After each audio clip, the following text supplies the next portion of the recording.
Welcome to the Marriage Melody, where we are composing a lifetime of love and happiness with our husband. I am your host, Rivka Harper. Last time I asked you to watch the next time things were not going so smoothly between you and your husband, and asked you to try reframing your mind. Was there a way that you were able to see things from his point of view? What would make him react the way he did? Was he misunderstanding what you said? Was he stressed from work? Perhaps it was around mealtime or bedtime, so he might have been hungry or tired. Or perhaps you were the one that was hungry or tired or misunderstood him. I know, it's hard in the moment, and you might think you failed at this, or you failed at any other tool I give you to try. However, I want you to know that even baby steps are successes. It all starts somewhere. Were you able to look back after the fact and say, "Oh, I should have thought to reframe my mind"? And even if it's just after the fact, if now you can look back and try to give your husband the benefit of the doubt, or try to see his point of view, then you had success. As with most new things, it can take a while to make it an automatic response. Just keep at it. Remember, marriage is a work in progress, and working on yourself is a work in progress as well. God made us the way that we are on purpose, so that we can work on growing and becoming a better person. And when we have even small successes, we bring Him much happiness. Okay, so let's back up a little bit and then ask the following question. Why is it that we get angry in the first place? Because if we can understand this question, that maybe we can get a little bit of insight in how to deal with it. Anger is really our ego. Something did not go my way, so I get angry. I have a plan in my head how things should go, and it doesn't work out that way. It is then that I get frustrated and angry. You had a stressful day at work. The dry cleaners lost your clothes, and someone cut you off in traffic. Is it any wonder that you snapped at the first person you saw when you entered your home?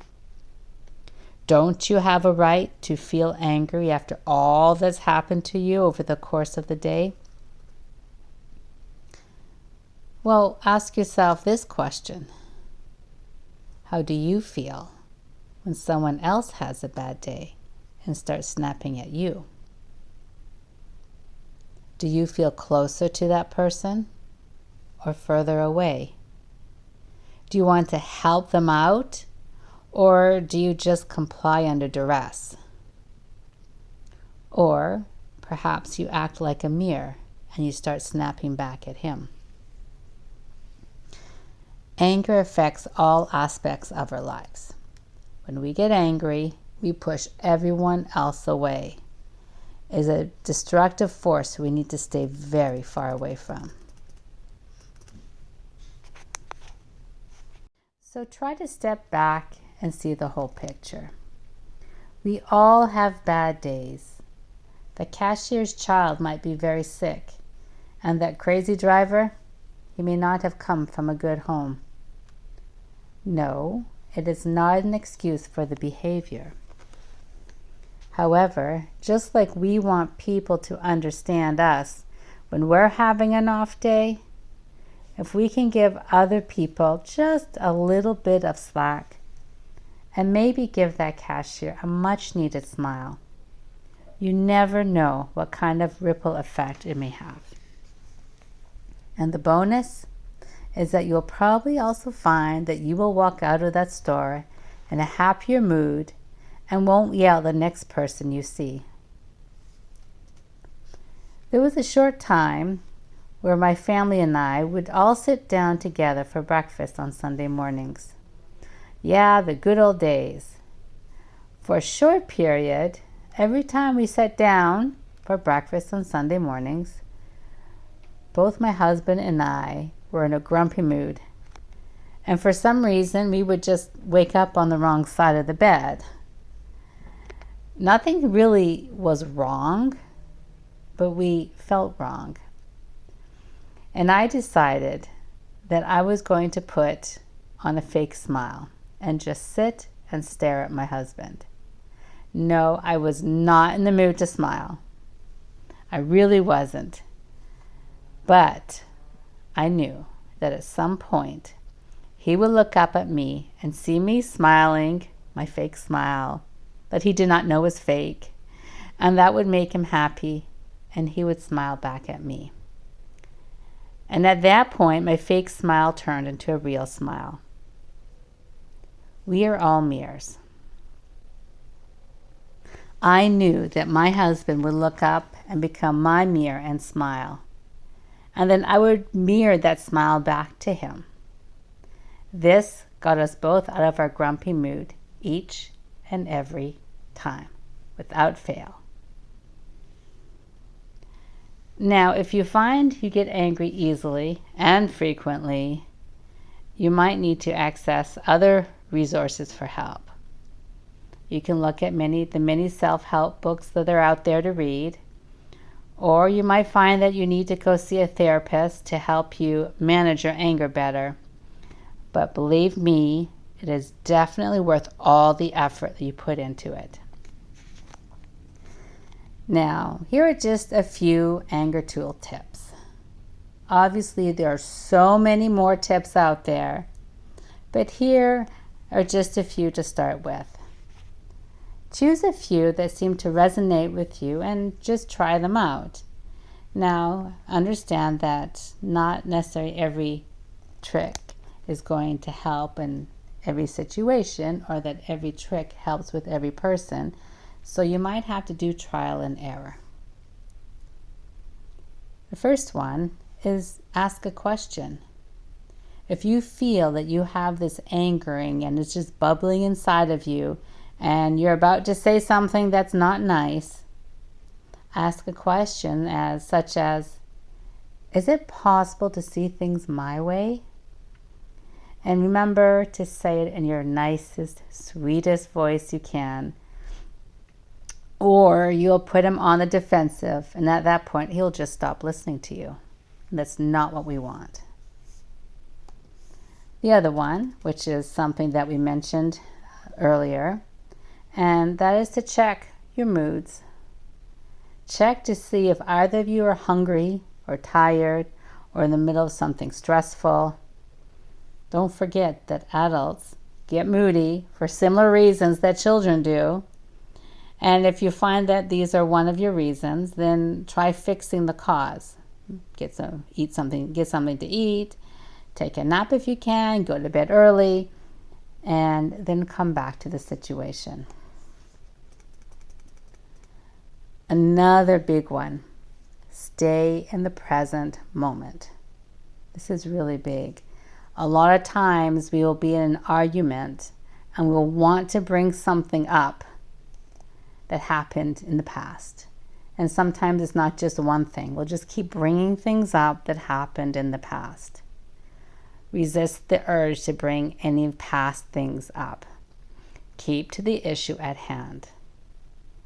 Because if you bring up past issues, you will set him on the defensive and he will just stop listening. After all, who wants to sit and listen to someone bringing up all of your past mistakes just over and over and over again? And you hear this negativity over and over and over again. You can try and take a break and come back later. If you feel that you're going to act out of anger, it might be best to walk away nicely and then come back. Ask him if it's okay if you take a break and you come back to discuss the issue when you're not as stressed and when you're calm. And then make sure you come back. This will give you time to calm yourself down and organize your thoughts properly, because it can be hard sometimes to know how we really feel when we're angry. I know that for me, sometimes I just have to sit there and talk things out to myself over and over and over again. And every time I talk, my thoughts and my feelings seem to shift just a little bit. And at some point, I'll get to that, oh, that's how I really feel. If you can try talking it out or try writing it out, that also has a very similar effect. Taking a break to regroup will give you this time to go over what you're really thinking, how you're really feeling, and it helps prevent the anger from rising. So you prevent the anger, or you can calm it down. Just remember to come back. Now make sure you listen. Everyone has their side to the story. And you want him to listen to you, right? Which is one of the reasons why you're frustrated. So make sure you work hard to listen to him. And sometimes you can ask questions as well, and that will show that you're listening and that you're wanting to understand him. And then it gives him a chance to help you understand him better. You can say something like, so what you're saying is, or what I'm hearing is. And again, as I keep saying, remember to say this in your kindest, sweetest tone that you can possibly have, so that he's not put on the defensive. All right, and I have one more. Now, what if I'm angry, but not at anybody that's around me at that moment? But I know that if I don't check myself, I will snap at them too. So how do I deal with that? And sometimes it's just as easy as giving everybody around you the heads up. Tell them that you're feeling angry, but you're not angry at them. And you just want them to know that. So that if you say something or you snap a little bit, that they shouldn't take it personally. I know that when I'm grumpy or I wake up on the wrong side of the bed and I tell whoever's in my house that, okay, I'm kind of in an angry mood today, just letting you all know, what I find is that they can handle things better. And at the same time, I notice that I'm actually much more careful with how I speak, because I don't want to get angry at them. I'm not angry at them. I don't want to snap at them. And I find that I'm actually, when I'm speaking, in a much better mood. My tone is a much better sounding mood than I really feel. And really, it's a win-win situation. I would just caution you that don't don't take this as your last resort every single day. And if you find that you're resorting to this every single day, well, maybe we need to look at things just a little more different. But this can help when occasionally you're feeling grumpy and it's not because of anyone around you. All right, so we'll finish off with a little bit of homework. And what I want you to do, I want you to write down 3 of your anger triggers, and then just pay attention to them when they come up. So you don't have to do anything. Right now we're just going to pay attention, because that's the very first step.